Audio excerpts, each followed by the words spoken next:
जय गुरु जी। शुक्राना गुरु जी। सारी संगत जी को जय गुरु जी। ओम नमः शिवाय। शिव जी सदा सहाय। ओम नमः शिवाय। गुरु जी सदा सहाय। शिव पुराण श्री रुद्र संहिता खंड 5 44वां अध्याय। अंधक की अंधता। सनत कुमार जी बोले, हे व्यास जी, एक बार हिरण्याक्ष के पुत्र अंधक से उसके भाइयों ने मजाक उड़ाते हुए कहा, अंधक, तुम तो अंधे और कुरूप हो, भला तुम राज्य का क्या करोगे? दैत्यराज हिरण्याक्ष तो मूर्ख थे, जो भगवान शिव की इतनी कठोर तपस्या कर उन्हें प्रसन्न करके भी तुम जैसा कुरूप, नेत्रहीन और बेडोल पुत्र वरदान में प्राप्त किया। कभी दूसरे से प्राप्त हुए पुत्र को भी पिता की संपत्ति का अधिकार होता है, इसलिए इस राज्य के स्वामी हम ही हैं, तुम तो हमारे सेवक हो।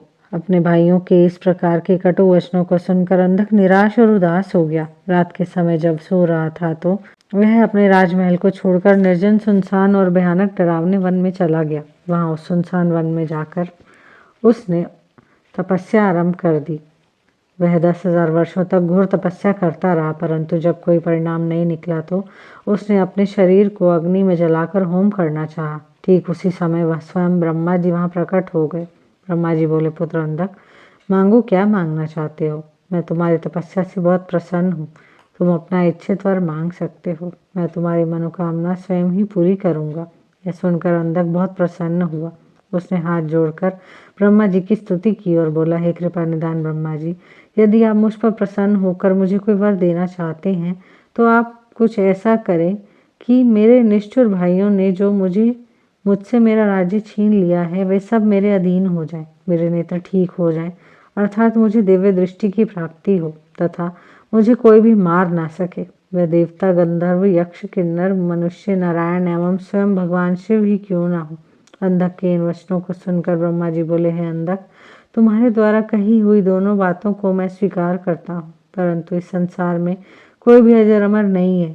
सभी को एक न एक दिन काल का ग्रास बनना पड़ता है। मैं सिर्फ तुम्हारी इतनी मदद कर सकता हूँ कि जिस प्रकार की और जिस हाथ से तुम चाहो अपनी मृत्यु प्राप्त कर सकते हो। तब ब्रह्मा जी के वचन सुनकर अंधक कुछ देर के लिए सोच में डूब गया। फिर बोला, हे प्रभु, तीनों कालों की उत्तम, मध्यम और नीच नारियों में से जो भी नारी सबकी जननी हो, सब में रतन हो, जो सब मनुष्यों के लिए दुर्लभ और शरीर व मन के लिए अगम्य है, उसको अपने सामने पाकर जब मेरे अंदर का काम भावना उत्पन्न हो, उसी समय मेरा नाश हो।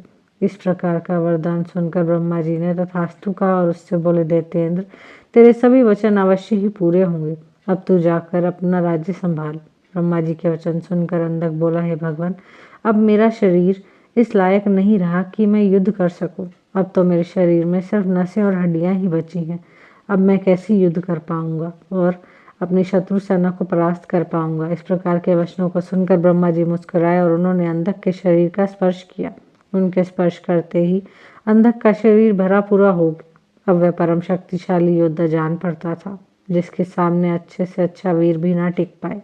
इस प्रकार अंधक को मनोवांछित वर देकर ब्रह्मा जी वहां से अंतर ध्यान हो गए। तत्पश्चात अंधक की प्रसन्नता पूर्वक अपने घर की ओर चल दिया। जब अंधक ने अपने राज्य में प्रवेश किया तो यह जानकर कि अंधक को ब्रह्मा जी से वरदान प्राप्त हुआ है, सारे दानव उसके वश में होकर उसके दास बनकर रहने लगे। तब अंधक ने विचार किया कि हमें दैत्य साम्राज्य का विस्तार करना चाहिए और अपने घोर शत्रु देवताओं को पराजित करके उनके राज्य पर अपना अधिकार स्थापित कर लेना चाहिए। यह सोचकर दैत्यराज अंधक ने अपनी विशाल दैत्य सेना के साथ स्वर्गलोक पर आक्रमण कर दिया और स्वर्ग पर अपना आधिपत्य जमा कर दैत्यराज इंद्र को अपना बंधक बना लिया। तत्पश्चात उसने नागों, सुपर्णों, श्रेष्ठ राक्षसों, गंधर्वों, यक्षों, मनुष्यों, ऊंचे ऊंचे पर्वतों और भयानक वृक्षों और सिंहों को भी युद्ध में परास्त कर अपने अधीन कर लिया। अंधक मदांध होकर कुमार्गी हो गया। उसने स्वर्ग, भूतल, रसातल की सर्वश्रेष्ठ सुंदरियों को अपनाकर उनके साथ रमणीय विहार किया। दिन पर दिन वह बुराई के दलदल में धंसता जा रहा था। उसने वैदिक धर्म का पूर्णतया त्याग कर दिया था। एक दिन उसके दुर्योधन, वैदस और हस्ती नामक तीनों मंत्री उसके पास आए और बोले, हे दैत्येंद्र, हमने मंदराचल पर्वत की एक गुफा में एक मुनि को देखा, जो कि योग साधना में मगन आंखें बंद करके बैठा है। उस रूपवान मुनि के मस्तक पर अर्धचंद्र, कमर में गजेंद्र की खाल बंधी है, कमर में गजेंद्र की खाल बंधी है, सिर पर जटाजूट, गले में खोपड़ियों की माला तथा उसके शरीर पर बड़े भयानक सांप लिपटे हुए हैं। उस मुनि के हाथ में त्रिशूल तो दूसरे में डमरू है। अपने गौर अंगों पर उसने भस्म लपेट रखी है। उस तपस्वी का वेश बड़ा ही अद्भुत है। साथ ही एक विकराल वानर अनेक आयुधों को धारण किए उस तपस्वी की रक्षा कर रहा है। वहीं उनके पास में एक सफेद रंग का बैल बंधा हुआ है। उस तपस्वी के पास ही एक सुंदर रतन स्वरूपा नारी बैठी है, जो संपूर्ण शुभ लक्षणों से युक्त है। उसका रूप बड़ा मनोहारी है, जो सभी के मन को मोह लेता है। उसने सुंदर मूंगे, मोती, मणियों और सोने के रतन जड़ित आभूषणों को धारण किया हुआ है। वह इतनी रूपवती है कि जो उसे एक बार देख लेता है उसकी आंखों का होना सफल हो जाता है। उस परम सुंदरी को एक बार देख लेने के बाद संसार की अन्य किसी स्त्री को देखने की आवश्यकता ही न पड़ेगी। स्वामी, आप इस त्रिलोक के अधिपति हैं। आपके पास इस संसार की सभी बहुमूल्य और अमूल्य धरोहर है। ऐसी परम सुंदरी रूपवती नारी को भी आपके अनमोल राज्य की शोभा बढ़ानी चाहिए। अतः आप हमारे साथ चलें और उस सुंदरी को यहाँ ले आए।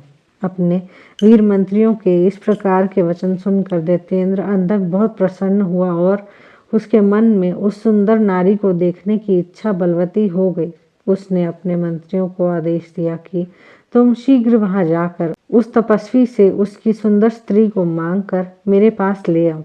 अपने स्वामी दैत्यराज अंधक की आज्ञा पाकर वे तीनों मंत्री पुनः उसी स्थान पर गए और भगवान शिव से बोले, हे महातपस्वी ब्राह्मण, हमारे स्वामी दैत्यराज अंधक आपकी भार्या की सुंदरता के विषय में जानकर उन पर मोहित हो गए हैं और उन्हें अपनी पटरानी बनाना चाहते हैं। आप सहर्ष उन्हें हमें सौंप दें।